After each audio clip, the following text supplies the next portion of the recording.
Same process for all that stuff. The air ratchet, which makes it much faster.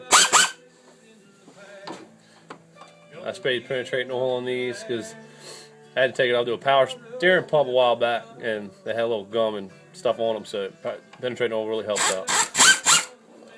Well, grabbed the wrong socket. 11mm.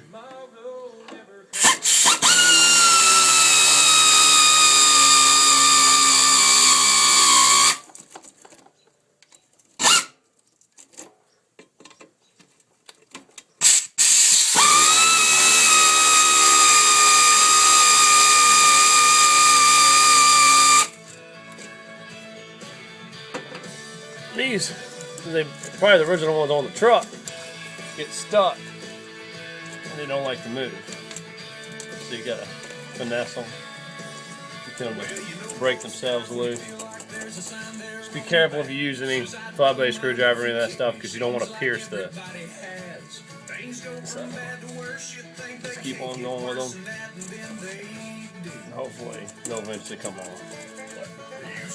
That grease everywhere, but also too, what I did before is clean around here, so that way when I did take them off, nothing goes down in there. So you definitely don't want nothing getting down, because this side is your intake side, goes directly into your motor. So it don't hurt to take a little few minutes to clean it off. And what I'm going to do is, after I get them ready to come off, take the air hose and blow on these. I'm going to put rags on this side, on the turbo side, you know, all that stuff, where any openings are at, so that way nothing gets up in there, you know, because you don't want to do all this work and next thing you know, get a piece of dirt or something in there, which could cause major problems, especially with that turbo, since it's so low tolerances. All right, let me see about down here. Where's that one at? Way down in there, if you can see it. See if I can get my big hands down in there. Could probably come from underneath. We're gonna see if we can snake it up in here. Since I got a swivel end right here, makes it really easy. Let's see. There we go. You can see that fan shroud getting in the way.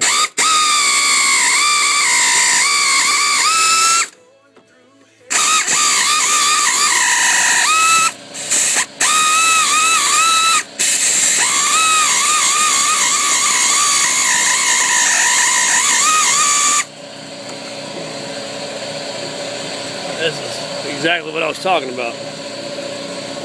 It gets jammed up. So I'm gonna have to work it, go back on, back off, back on, back off. See what happens. We'll get back.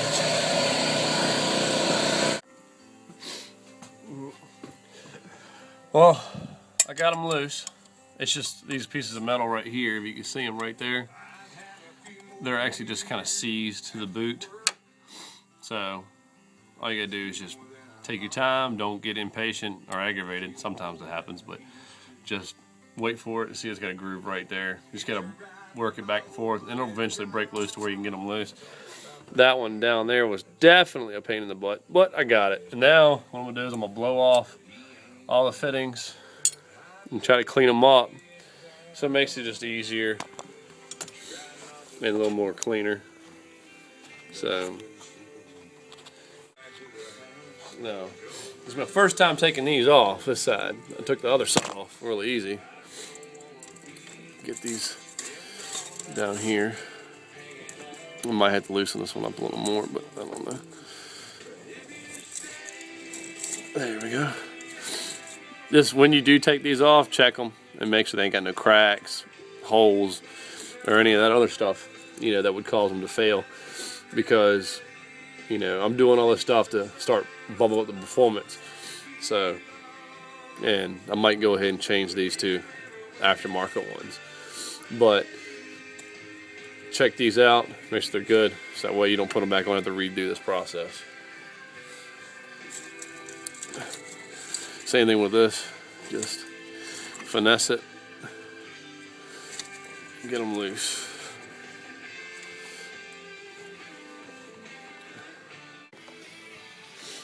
Alright, well, I got this boost tube off, just finagling my fingers, but the one down there, I couldn't really get my fingers on it, so I had to use this little tool right here. It's got a kind of a blended in, but it's metal. You still got to be careful with it, getting around the rubber boots, so that way you don't puncture through them. So I got it loose, and we're going to see how this thing comes off. So let's see if I can.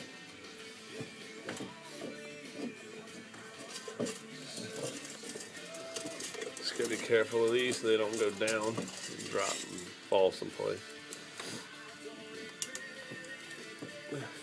There we go.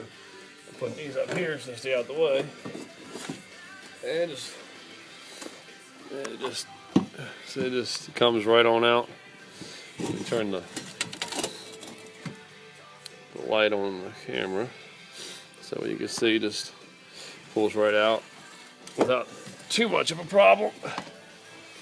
And just set it to the side so that way it doesn't get damaged or bent by you accidentally stepping on it. And let's see what's next. Let's see, probably pull these off. Probably just pull off the hoses out the way. And there's no wires over here other than the ones that go into the valve cover. I ordered new ones so that way you're in here, might as well replace them. I'll show you later on in the video what they actually look like. And what also I got to disconnect is your dipstick for your oil right here. That's probably another 13 millimeter. Just disconnect that, pull these wires out the way so that way they don't hang on anything. And the ear hoses, just be careful with them, because like I said, probably the original ones on the truck, you go moving stuff around, you're going to end up having more problems than what you want. So just be gentle with them, just pop them right out. Get some mechanics wire, string, whatever you can find, and pull them up. You could probably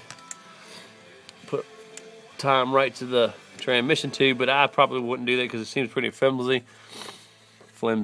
and just get something else to hold them up so they're out the way, so that way when you do this, you can get it off without having a big deal.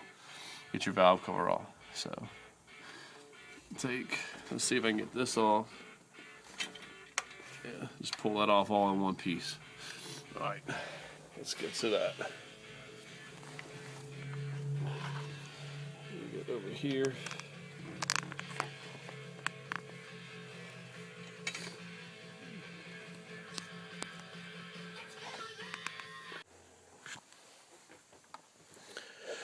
All right, I got that bolt loose, the one that is for the dipstick, the oil dipstick. Goes right there. It's actually a stud, and I had to get a wrench underneath it to break it loose. It was slightly a pain in the butt, but I got it. Just be careful and be patient, because it was trying to tweak this, so that way I didn't want to break it. So I got it out, pull the dipstick out the way, and keep a hold of that and know where that stud goes, right there. That's for the valve cover. And now, since I got majority of the stuff out of the way now, I put rags in the intake ports and stuff like that for the turbo, so that way when I get ready to take the valve covers off, I'm going to get the air hose and blow all the debris and all that stuff away from where I'm taking it off of. So that way I don't have nothing fall into the motor or anything like that.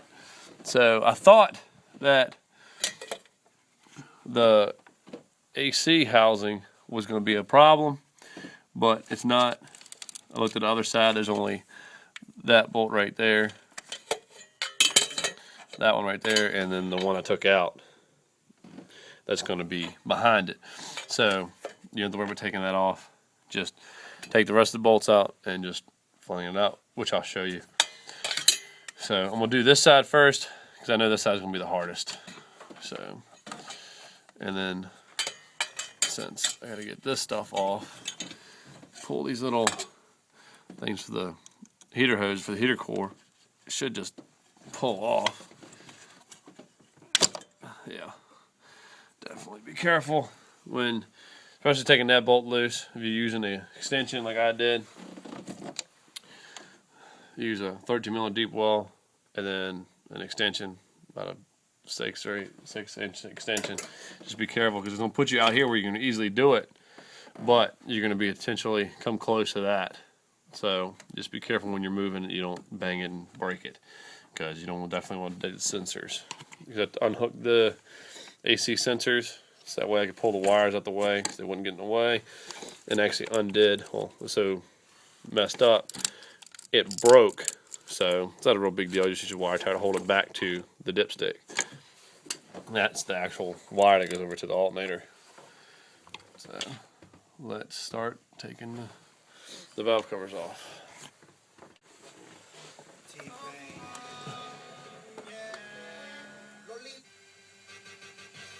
Alright. To get this plug off that controls everything under the valve covers, it takes, it's got little tabs on each side. On each little side right here, on each individual side, because this tab stays on, these tabs stay on the housing. So what you want to do is a little pick tool or something to press down. Just remember, it's old, fragile, they'll break real easy, and you want these things to clamp. So when you push, just push down on the little edges, because they get the little holders on each side. Hold it, push one side, pull it out, and then push the other side, it'll come right out. So, and just get that out the way, which is pretty good. I tied the heater hoses up with a bungee cord around here, pulls them right out the way.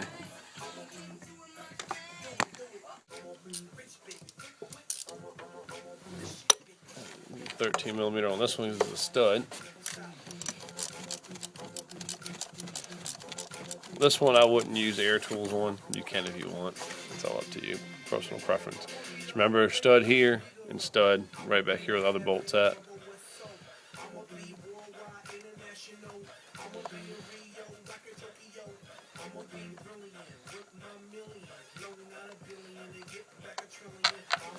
Just make sure you remember where they go and put them all in the box.